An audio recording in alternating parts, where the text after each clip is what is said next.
নমস্কার, আপনারা দেখছেন হাই নিউজ। শুরু করছে আজকে নিউজ টুডে। একদিন পেরিয়ে গেলেও এখনো অসুস্থ যাদবপুর বিশ্ববিদ্যালয়ের উপাচার্য। বিশ্রামের প্রয়োজন রয়েছে বলে জানাচ্ছেন বেসরকারি হাসপাতালের চিকিৎসকেরা। 24 ঘন্টা পার হয়েছে, এখনো হাসপাতালে যাদবপুর বিশ্ববিদ্যালয়ের উপাচার্য। ওঠানামা করছে রক্তচাপ, চলছে স্যালাইনও। শরীর এখনো দুর্বল। ভাস্কর গুপ্তের বিশ্রামের প্রয়োজন রয়েছে বলে জানাচ্ছেন বেসরকারি হাসপাতালের চিকিৎসকেরা। বুধবার রক্তচাপজনিত সমস্যা নিয়ে বাইপাসের ধারে বেসরকারি হাসপাতালে ভর্তি হয়েছেন উপাচার্য ভাস্কর গুপ্ত। এমআরআই করা হয়েছিল তার, সেই রিপোর্ট এসেছে বৃহস্পতিবার। তাতে নতুন করে কোনো হ্যামারেজ পাওয়া যায়নি। তবে এখনো রক্তচাপ ওঠানামা করলেও দুশ্চিন্তার কিছু নেই বলেই জানাচ্ছেন চিকিৎসকেরা। ভাস্কর গুপ্ত ডিহাইড্রেশনের সমস্যা ছিলই, তাই গতকাল থেকেই স্যালাইন দেওয়া হচ্ছে। বৃহস্পতিবার মাত্রা কমানো হয়েছে, চলছে এখনো স্যালাইন। দুর্বলও রয়েছেন, আপাতত বিশ্রামে থাকার পরামর্শ দিচ্ছেন ডাক্তাররা। একই সঙ্গে জানিয়েছেন কোনো রকম মানসিক চাপ নেওয়া যাবে না, চিন্তা করাও চলবে না। তবে কবে ভাস্কর গুপ্তকে হাসপাতাল থেকে ছাড়া হবে তা এখনো স্পষ্ট নয়। এই প্রসঙ্গে যাদবপুর বিশ্ববিদ্যালয়ের আন্দোলনরত এসএফআই নেতা অভিনব বসু জানিয়েছেন, উপাচার্য তাড়াতাড়ি সুস্থ হয়ে উঠুক এই প্রার্থনাই করছি। তবে যতদিন উনি ক্যাম্পাসে আসতে পারছেন না, ততদিন উপাধ্যক্ষ বা বিশ্ববিদ্যালয়ের অন্য কর্তৃপক্ষ আমাদের সঙ্গে কথা বলুক। শনিবার বিশ্ববিদ্যালয়ে অশান্তির পর থেকেই বাড়িতে ছিলেন উপাচার্য। জানিয়েছিলেন তার শরীর ভালো নেই, গত কয়েকদিন ওঠানামা করছিল রক্তচাপ। ভাস্কর বাবুর আগেও স্ট্রোক হয়েছে, সেই কথা মাথায় রেখেই যখন রক্তচাপ বাড়তে থাকায় সঙ্গে সঙ্গে চিকিৎসককে ফোন করেন তার স্ত্রী। বৃহস্পতিবার বাড়িতে এসে পারিবারিক চিকিৎসক তাকে চেক আপ করেন। ডাক্তারই তাকে হাসপাতালে নিয়ে আসার পরামর্শ দেন। High News network. টাকার বিনিময়ে 10 লাখের ঋণ পাইয়ে দিয়েছিলেন মামা মামির পর এবার কসবা কাণ্ডে গ্রেফতার সেই দালাল। কসবার হালতুতে একই পরিবারের 3 জনের মৃত্যুর ঘটনায় উঠছে অনেক প্রশ্ন। আর্থিক অনটনের জেরেই কি আত্মহননের পথ বেছে নিয়েছিল এই পরিবার? জল্পনা চলছে তা নিয়েও। ইতিমধ্যেই গ্রেপ্তার হয়েছে মৃত সোমনাথ রায় মামা মামি। এবার ওই ঘটনায় আরেক দালালকেও গ্রেপ্তার করল পুলিশ। জানা গেল টাকার বিনিময়ে ব্যাংক থেকে সোমনাথের 10 লাখ টাকা ঋণ পাইয়ে দিয়েছিলেন তিনি। পুলিশি সূত্রে খবর, ধৃত ব্যক্তির নাম চঞ্চল মুখোপাধ্যায়। অভিযোগ, সোমনাথকে একটি রাষ্ট্রায়ত্ত ব্যাংক থেকে 10 লক্ষ টাকা ঋণ পাইয়ে দিয়েছিলেন চঞ্চল, বিনিময়ে নিয়েছিলেন টাকাও। এবার তাকে গ্রেপ্তার করেছে পুলিশ। গোটা ঘটনায় তাঁর কি ভূমিকা ছিল তা খতিয়ে দেখা হচ্ছে। মঙ্গলবার সকালে কসবার হালতুতে সোমনাথ, তার স্ত্রী সুমিতা রায় এবং 2.5 বছরের পুত্র দেহ উদ্ধার হয়। ছেলের দেহ নিজের কাঁধের সঙ্গে বেঁধেই গলায় দড়ি দিয়েছিলেন সোমনাথ। তার স্ত্রীও গলায় দড়ি দেন। ঘরের দেয়াল জুড়ে লেখা ছিল সুইসাইড নোট। তাতে লেখা ছিল পরিবারের কয়েকজন সদস্যের নামও। সুমিত্রার পরিবারের দাবি, সম্পত্তি নিয়ে বিবাদের কারণেই আত্মঘাতী হয়েছেন ওই দম্পতি। তারা আঙুল তুলেছিলেন সোমনাথের মামা মামির দিকে। সোমনাথের লেখা সুইসাইড নোটেও রয়েছে সেই পারিবারিক বিবাদের কথা। তবে প্রতিবেশীদের একাংশ আবার পাওনাদারদের কথাও তুলেছেন। তাদের দাবি, সোমনাথের বাড়িতে পাওনাদারেরা আসতো, সবটাই তারা শুনেছেন, তবে নিজ চোখে দেখেননি। তবে কি আত্মহত্যার নেপথ্যে রয়েছে আর্থিক অনটনও? সেই বিষয়টিও খতিয়ে দেখছে তদন্তকারীরা। মঙ্গলবার রায় পরিবারের 3 জনের দেহ উদ্ধারের পরেই কসবা থানায় 2টি অভিযোগ দায়ের করা হয়। প্রথমটি করেছেন মৃত সুমিত্রা দিদি সুপর্ণা ভৌমিক। তিনি সোমনাথের মামা প্রদীপ কুমার ঘোষাল এবং মামি নীলিমা ঘোষালের বিরুদ্ধে আত্মহত্যায় প্ররোচনা, অপরাধমূলক ষড়যন্ত্রের অভিযোগ করেছেন। দ্বিতীয় অভিযোগ করেছেন সুমিত্রার বাবা বিশ্বনাথ ভৌমিক। তিনি অজ্ঞাত পরিচয় ব্যক্তির বিরুদ্ধে খুনের অভিযোগ করেছেন। ঘটনার পরেই সোমনাথের মামা, মামি এবং মাসিকে আটক করে থানায় নিয়ে যায় পুলিশ। পরে সুমিত্রার পরিবারের অভিযোগের ভিত্তিতে মঙ্গলবার রাতেই সোমনাথের মামা এবং মামিকে গ্রেপ্তার করা হয়। এবার দ্বিতীয় অভিযোগের তদন্তে গ্রেপ্তার হলেন চঞ্চল। Hi News Network. আমন্ত্রণের কথা গত বছরই জানিয়েছিলেন মুখ্যমন্ত্রী মমতা বন্দ্যোপাধ্যায়। এবার অক্সফোর্ড বিশ্ববিদ্যালয়ের আমন্ত্রণের সাড়া দিয়ে লন্ডন সফরে যাচ্ছেন তিনি। আগামী 21শে মার্চ তিনি বিদেশ সফরে যাচ্ছেন বলে সূত্রের খবর। আমন্ত্রণের কথা গত বছরই জানিয়েছিলেন মুখ্যমন্ত্রী মমতা বন্দ্যোপাধ্যায়। এবার সেই অক্সফোর্ড বিশ্ববিদ্যালয়ের আমন্ত্রণে সাড়া দিয়ে লন্ডন সফরে যাচ্ছেন মুখ্যমন্ত্রী। আগামী 21শে মার্চ তিনি বিদেশ সফরে যাচ্ছেন বলে সূত্রের খবর। বিশ্বের অন্যতম শিক্ষা প্রতিষ্ঠান অক্সফোর্ড বিশ্ববিদ্যালয়ে ভাষণ দেবেন তিনি। সূত্রের খবর, আগামী 21শে মার্চ কলকাতা থেকে বিমানে দুবাইয়ের উদ্দেশ্যে রওনা হবেন মুখ্যমন্ত্রী। সেখান থেকেই যাচ্ছেন লন্ডন।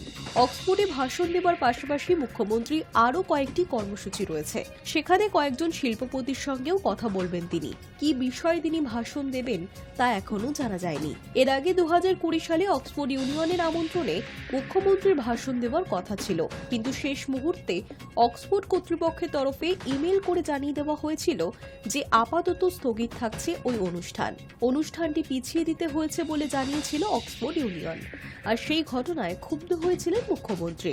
2015 সালে লন্ডন সফরে গিয়েছিলেন মুখ্যমন্ত্রী মমতা বন্দ্যোপাধ্যায়। তার সফর সঙ্গী হয়েছিলেন রাজ্যের তৎকালীন কয়েকজন মন্ত্রীরাও। সেই সময় বাকিংহাম প্যালেসে গিয়েছিলেন মমতা বন্দ্যোপাধ্যায়। তৎকালীন অর্থমন্ত্রী অমিত মিত্র, কলকাতার তৎকালীন মেয়র শোভন চট্টোপাধ্যায় উপস্থিত ছিলেন।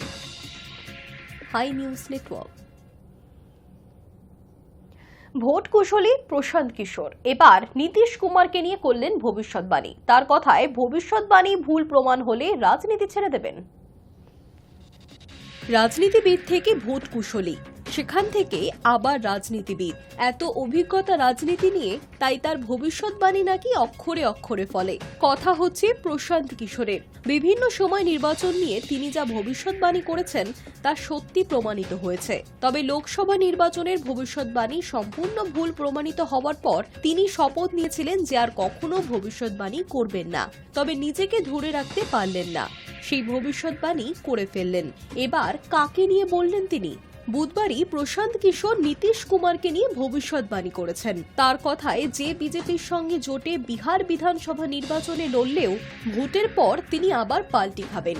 এমনিতেই দল বদলের পর নীতিশ কুমারকে পাল্টিবাজ বলে অনেকেই কটাক্ষ শুরু করেছেন।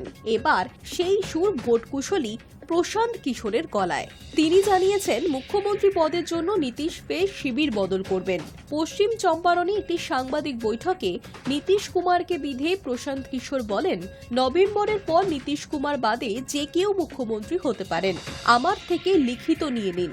যদি আমি ভুল প্রমাণ হই তবে আমি নিজের রাজনৈতিক প্রচার ছেড়ে দেব।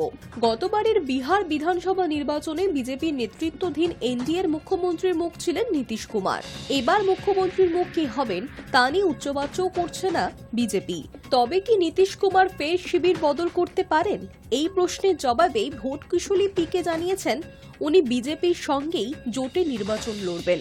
বরাবরই তাই করে এসেছেন, শুধু 2015 সালের নির্বাচন বাদে, যখন আমি ওনার প্রচার সামলেছিলাম। পিকে দাবি করেন, নীতিশ কুমারের জনপ্রিয়তা কমে যাওয়াতেই বিজেপি তাকে মুখ্যমন্ত্রীর মুখ ঘোষণা করতে দ্বিধা করছে। তিনি বলেন, আমি প্রধানমন্ত্রী নরেন্দ্র মোদী ও স্বরাষ্ট্রমন্ত্রী অমিত শাহকে চ্যালেঞ্জ করছি নীতিশ কুমারকে ঘোষণা করতে যে নীতিশ কুমারই 5 বছরের জন্য মুখ্যমন্ত্রী থাকবেন। যদি তা করেন তবে বিজেপির ভোটে জিততে সমস্যা হবে।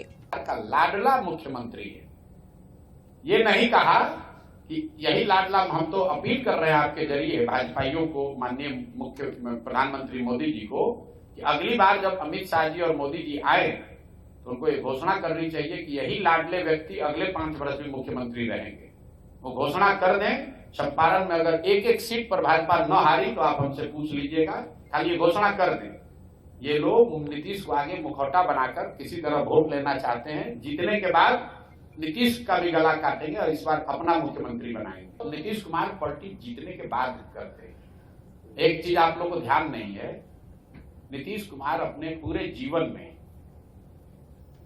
जीवन में कभी भी एक बार छोड़कर, जब उनका चुनाव मैंने लड़ाया था, अगर 2015 को छोड़ दीजिए तो नीतीश कुमार आज तक अपने पूरे जीवन में भाजपा के बगैर चुनाव नहीं लड़े। क्योंकि वो लड़ते हैं भाजपा की ताकत से, भाजपा के पैसे से, भाजपा के संगठन से, और जीतने के बाद वो पलटते हैं। तो नीतीश कुमार आप लोग फिर जाकर जांच लीजिएगा। 2015 को अगर अपवाद के तौर पर हटा दीजिए, जो चुनाव मैंने लड़ाया था, 2015 को छोड़ दीजिए, तो नीतीश कुमार का गुदा नहीं है कि वो अपने दम पर लड़ने या राजद के साथ जाके लड़ने। तो कोई पलटने की बात नहीं है, वो भाजपा के साथ ही लड़ेंगे और ये कोशिश करेंगे कि भैया फिर से कोई जुगत लगाकर भाजपा वाले बनाए तो भाजपा वाले, और न बनाए तो उधर पलट के बना ले। लेकिन इस बार जनता भी तैयार बैठी है, उनको इतना कम सीट देगी कि वो किधर भी पलट ले, उनको इस बार मुख्यमंत्री नहीं बनने वाले हैं। और इस बात को आप रिकॉर्ड पर हमारी ओर से ले लीजिए। बिहार में नवंबर में कोई मुख्यमंत्री बन जाए, नीतीश कुमार मुख्यमंत्री नहीं बनेंगे। अगर बन जाए तो आप हमको पकड़िएगा, हम अपना अभियान वापस ले लेंगे। नीतीश कुमार मुख्यमंत्री बनने वाले। বিহার নির্বাচনের ফলাফলের ভবিষ্যৎবাণী করে প্রশান্ত কিশোর বলেন, বিজেপি আর সমর্থন করবে না বুঝে নীতিশ কুমার জোট বদল করতে পারেন, কিন্তু জেডিইউ এত খারাপ ফল করবে যে জোটেই যান না কেন মুখ্যমন্ত্রীর পদ পাবেন না। নীতিশ কুমার শারীরিকভাবে ক্লান্ত এবং মানসিকভাবে অবসর নিয়েছেন বলেও কটাক্ষ করেছেন পিকে। বলেন, যে নীতিশ কুমারের গুরুতর মানসিক সমস্যা রয়েছে। আমি বহুবার তাকে চ্যালেঞ্জ করেছি কাগজ না দেখে তার ক্যাবিনেটের মন্ত্রীদের নাম বলতে। কোন জেলা সফর করছেন তাও বলতে পারেন না, পাশ থেকে কোনো আধিকারিক বলে না দিলে। এবার নীতিশের ভবিষ্যৎবাণী করে বসলেন Prashant Kishor. Hi News Network. বিদেশমন্ত্রী জয়শঙ্করের উপর লন্ডনে হামলার চেষ্টা, ছেঁড়া হলো ভারতের পতাকা, নেপথ্যে কারা? ব্রিটেন সফরে গিয়ে হামলার মুখে পড়লেন বিদেশমন্ত্রী এস জয়শঙ্কর। লন্ডনের চ্যাথাম হাউসের সামনে হামলাকারীরা তার গাড়ির কাছে চলে যান বলেই অভিযোগ। সেই সঙ্গে ছেঁড়া হয় ভারতের জাতীয় পতাকা। সংবাদ সংস্থা ANI জানাচ্ছে, বিদেশমন্ত্রীর ওপরই হামলার নেপথ্যে রয়েছেন খালিস্তানিপন্থীরা। বুধবার রাতে চ্যাথাম হাউসে একটি আলোচনা সভায় যোগ দিতে গিয়েছিলেন জয়শঙ্কর। খালিস্তানপন্থীরা পতাকা নিয়ে জড়ো হয়েছিলেন অদূরের রাস্তার উপরই। পুলিশের সামনেই ভারত বিরোধী স্লোগান দিচ্ছিলেন তারা। জয়শঙ্কর কর্মসূচি শেষে বেরোনোর সময় বিক্ষোভকারীদের জটলা থেকে এক ব্যক্তি হঠাৎই ছুটে গিয়ে তার গাড়ির সামনে পৌঁছে যান। এরপর কনভয়ের সামনেই ভারতের জাতীয় পতাকা ছিঁড়ে ফেলেন। এই সময় আরও কয়েকজন খালিস্তানপন্থী বিদেশমন্ত্রীর কনভয়ের কাছে এসে স্লোগান দিতে শুরু করেন। প্রাথমিকভাবে পুলিশ কিছুটা দ্বিধাগ্রস্ত হলেও কিছুক্ষণ পরেই বিক্ষোভকারীদের সরিয়ে নিয়ে যায়। এই ঘটনার প্রতিক্রিয়ায় বিদেশ মন্ত্রকের মুখপাত্র রণধীর জয়সওয়াল বলেছেন, আমরা বিদেশমন্ত্রীর ব্রিটেন সফরের সময় নিরাপত্তা লঙ্ঘনের ফুটেজ দেখেছি। বিচ্ছিন্নতাবাদী শক্তির এমন কাজ নিন্দনীয়। নিরাপত্তা বিশেষজ্ঞদের একাংশ মনে করছেন, জয়শঙ্করের মতন ভিভিআইপির নিরাপত্তার ক্ষেত্রে বিপজ্জনক গাফিলতি স্পষ্ট হয়েছে এই ঘটনায়। এই হামলার নেপথ্যে খালিস্তানপন্থী নেতা গুরপতবন্ত সিং পন্নুনের সংগঠন শিখস ফর জাস্টিস রয়েছে বলেই প্রাথমিকভাবে মনে করা হচ্ছে। অতীতে এই সংগঠনের সদস্যরা ব্রিটেনে নিযুক্ত ভারতীয় হাই কমিশনার বিক্রম দুরাইস্বামীর ওপর স্কটল্যান্ডের গ্লাসগোয়ে আলবার্ট ড্রাইভের গুরুদ্বারে হামলা চালিয়েছিল। লন্ডনের ভারতীয় হাই কমিশনের সামনে বিক্ষোভ প্রদর্শন ও হামলার চেষ্টারও অভিযোগ রয়েছে এদের বিরুদ্ধে। ব্রিটেন সফরে গিয়ে বুধবার সেদেশের প্রধানমন্ত্রী কিয়র স্টারমারের সঙ্গে দ্বিপাক্ষিক বৈঠক করেন বিদেশমন্ত্রী জয়শঙ্কর। আলোচনা হয় দুদেশের অর্থনৈতিক সহযোগিতা বৃদ্ধি, জনগণের মধ্যে আদান প্রদান বৃদ্ধি থেকে শুরু করে ইউক্রেন সাম্প্রতিক পরিস্থিতির মতো নানা গুরুত্বপূর্ণ প্রসঙ্গ। বিদেশমন্ত্রী জানিয়েছেন, রাশিয়া ইউক্রেন সংঘাতের বিষয়ে নিজের মতামত ব্যক্ত করেছেন ব্রিটেনের প্রধানমন্ত্রী। তিনি ছাড়াও বৈঠকে ছিলেন সেদেশের বিদেশ সচিব ডেভিড ল্যামি এবং অন্যান্য বর্ষিয়ান নেতা। Hi News Network. এটুকু করলেই সমস্যার সমাধান কাশ্মীরে। ব্রিটেন সফরে গিয়ে কি সমাধান সূত্র দিলেন জয়শঙ্কর? পাক অধিকৃত কাশ্মীর ভারতের অন্তর্ভুক্ত হলেই নিমেষে মিটে যাবে নয়াদিল্লি ইসলামাবাদ সংঘাত। ব্রিটেন সফরে গিয়ে এমনই দাবি করলেন বিদেশমন্ত্রী এস জয়শঙ্কর। তাঁর মন্তব্য, পাকিস্তানের চুরি করা অংশটুকু জম্মু কাশ্মীরের সঙ্গে জুড়ে দিতে পারলেই সমস্যার সমাধান হবে। লন্ডনের চ্যাথাম হাউসে একটি আলোচনা সভায় জয়শঙ্কর বুধবার রাতে বলেন, ভারত সরকার এখন পাকিস্তানের চুরি করা অংশটুকু ফেরতে আনার অপেক্ষায় রয়েছে। কাশ্মীর সমস্যা সমাধানে প্রধানমন্ত্রী নরেন্দ্র মোদী সরকার সক্রিয় জানিয়ে বিদেশমন্ত্রী বলেন, ৩৭০ ধারা বাতিল করা এবং জম্মু কাশ্মীরে বিধানসভা ভোটের আয়োজন সেই প্রক্রিয়ারই অঙ্গ। গত বছর লোকসভা ভোটের প্রচারে বিজেপি নেতারা ধারাবাহিকভাবে পাক অধিকৃত কাশ্মীর ফেরত আনার প্রতিশ্রুতি দিয়েছেন। প্রচারে উত্তরপ্রদেশের মুখ্যমন্ত্রী তথা বিজেপি নেতা যোগী আদিত্যনাথের প্রতিশ্রুতি ছিল যে মোদী জেতার ৬ মাসের মধ্যেই পাক অধিকৃত কাশ্মীর ভারতের হবে। তৃতীয় মোদী সরকারের বর্ষপূর্তির আগে বিদেশের মাটিতে জয়শঙ্করের এমন মন্তব্য নতুন করে পাক অধিকৃত কাশ্মীর নিয়ে বিতর্ক উস্কে দিতে পারে বলে মনে করছেন অনেকেই। ব্রিটেন সফরে গিয়ে বুধবার সেদেশের প্রধানমন্ত্রী কিয়র স্টারমারের সঙ্গে দ্বিপাক্ষিক বৈঠক করেন বিদেশমন্ত্রী জয়শঙ্কর। আলোচনা হয় দুদেশের অর্থনৈতিক সহযোগিতা বৃদ্ধি, জনগণের মধ্যে আদান প্রদান বৃদ্ধি থেকে শুরু করে ইউক্রেনের সাম্প্রতিক পরিস্থিতির মতো নানা গুরুত্বপূর্ণ প্রসঙ্গে। বিদেশমন্ত্রী জানিয়েছেন, রাশিয়া ইউক্রেন সংঘাতের বিষয়ে নিজের মতামত ব্যক্ত করেছেন ব্রিটেনের প্রধানমন্ত্রী। তিনি ছাড়াও বৈঠকে ছিলেন সেদেশের বিদেশ সচিব ডেভিড ল্যামি এবং অন্যান্য বর্ষিয়ান নেতা। বিদেশমন্ত্রী জানিয়েছেন, দ্বিপাক্ষিক সম্পর্কের পাশাপাশি আলোচনায় রাশিয়া ইউক্রেন সংঘাতের বিষয়ে নিজের মতামত ব্যক্ত করেছেন ব্রিটেনের প্রধানমন্ত্রী। Hi News Network. AFC challenge লিগে ঘরের মাঠে হার ইস্ট বেঙ্গলের। সেমিতে ওঠার লড়াইয়ে চাপ বাড়ল লাল হলুদের। ঘরের মাঠে ম্যাচ, বিপক্ষের প্রথম একাদশে কোনো বিদেশি নেই। তা সত্ত্বেও বুধবার আরকাদাককে হারাতে পারল না ইস্টবেঙ্গল। গোটা ম্যাচ জুড়ে প্রচুর পাস খেললেও সেভাবে গোলের সুযোগ তৈরি করতে পারল না দিয়ামান্তা কোস্টা, বরং দুরন্ত কয়েকটি সেভ করে হারের ব্যবধান কমালেন প্রভসুখান গিল। বেঙ্গালুরুর সঙ্গে ড্র করে আইএসএল এর সুপার সিক্সে ওঠার আশা শেষ ইস্টবেঙ্গলের। তাই এএফসি চ্যালেঞ্জ লিগকেই পাখির চোখ করেছিলেন লাল হলুদের হেড স্যার অস্কার ব্রুজো। তার ভরসা বাড়িয়েছিল ইস্টবেঙ্গলের সম্প্রতি পারফরমেন্স। শেষ 7টা ম্যাচের মধ্যে ইস্টবেঙ্গল হেরেছে মাত্র 1টি ম্যাচে, জয় হয়েছে 4টি ম্যাচে আর ড্র হয়েছে 2টি ম্যাচে। তাই এএফসি চ্যালেঞ্জ লিগে ভালো ফল করবে দল, সেই আশায় বুক বেঁধে যুব ভারতীতে ভিড় জমিয়েছিলেন লাল হলুদ ভক্তকুল। কিন্তু ইস্টবেঙ্গলের আশায় প্রথমেই জল ঢেলে দিলেন গুরবানভ। ম্যাচের বয়স তখন মাত্র 10 মিনিট। কাউন্টার অ্যাটাকে তিনি উঠে আসেন বক্স পর্যন্ত, সেখান থেকে বল ধরে বোকা বানালো লাল হলুদ রক্ষণকে। ঝাঁপিয়ে পড়ে শট বাঁচাতে পারেননি গিল, বাদিক ঘেঁষে জালে জড়িয়ে যায় বল।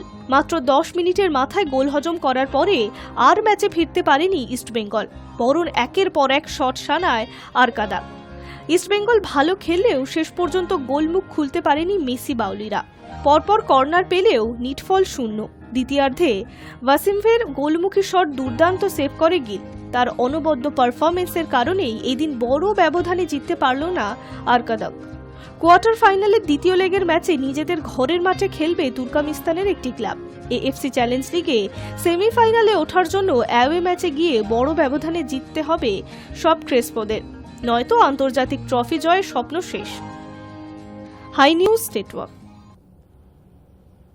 চ্যাম্পিয়ন্স ট্রফির ফাইনালে উঠেই ভারতকে হুঁশিয়ারি নিউজিল্যান্ড অধিনায়কের, মাথায় রয়েছে টস। দক্ষিণ আফ্রিকাকে অনায়াসে হারিয়ে চ্যাম্পিয়ন্স ট্রফির ফাইনালে উঠে গিয়েছে নিউজিল্যান্ড। গ্রুপ পর্বের পর ফাইনালেও ভারতের বিরুদ্ধে দুবাইয়ে খেলবে তারা। সেই ম্যাচের আগে রোহিত শর্মাদের উদ্দেশ্যে হুঁশিয়ারি দিয়ে রাখলেন কিউই অধিনায়ক মিচেল স্যান্টনার। জানালেন ভারতকে যথেষ্ট বেগ দিয়ে নামবেন তারা। বুধবার জয়ের পর স্যান্টনার বলেছেন, ফাইনালে উঠতে পেরে খুব শান্তি লাগছে। একটা ভালো দলের বিরুদ্ধে কঠিন ম্যাচ খেললাম, এবার ভারতকে চাপে ফেলার অপেক্ষায় রয়েছি। আশা করি ওদেরও হারাতে পারবো। গ্রুপের ম্যাচ জিততে না পারলেও নিউজিল্যান্ড দল যথেষ্ট চাপে ফেলে দিয়েছিল ভারতকে। টপ অর্ডারকে কম রানে সাজঘরে ফেরত পাঠিয়েছিল কিউই বোলাররা। সেই একই কাজ ফাইনালেও করে দেখাতে চায় তারা। স্যান্টনার বলেছেন, দুবাইয়ে গিয়ে ভারতকে চাপে ফেলে দেওয়া আমাদের আত্মবিশ্বাস বাড়িয়ে দিয়েছে। কোন কৌশল কাজে লাগবে এবং কোনটা লাগবে না সেটা বুঝতে পেরেছি। বোলাররা যেভাবে ভারতের টপ অর্ডারকে বিপদে ফেলেছিল সেটা ভালো লেগেছে। আরও একবার টস জিততে পারলে ভালো লাগবে। দক্ষিণ আফ্রিকার বিরুদ্ধে ব্যাট করে বড় রান তোলার রহস্য ব্যাখ্যা করলেন স্যান্টনার। তিনি বলেছেন, আমরা চেয়েছিলাম 300-র বেশি রান তুলতে, কারণ দক্ষিণ আফ্রিকা বাউন্স পাচ্ছিল। তবে পরের দিকে রান তোলার গতি বেড়ে যাওয়ায় বড় রান উঠেছে। তার জন্য গ্লেন এবং মিচেলের প্রশংসা প্রাপ্য। Hi News Network. News today এখনকার মতো এই পর্যন্তই। দেখতে থাকুন হাই নিউজ, নির্ভীক নিরপেক্ষ।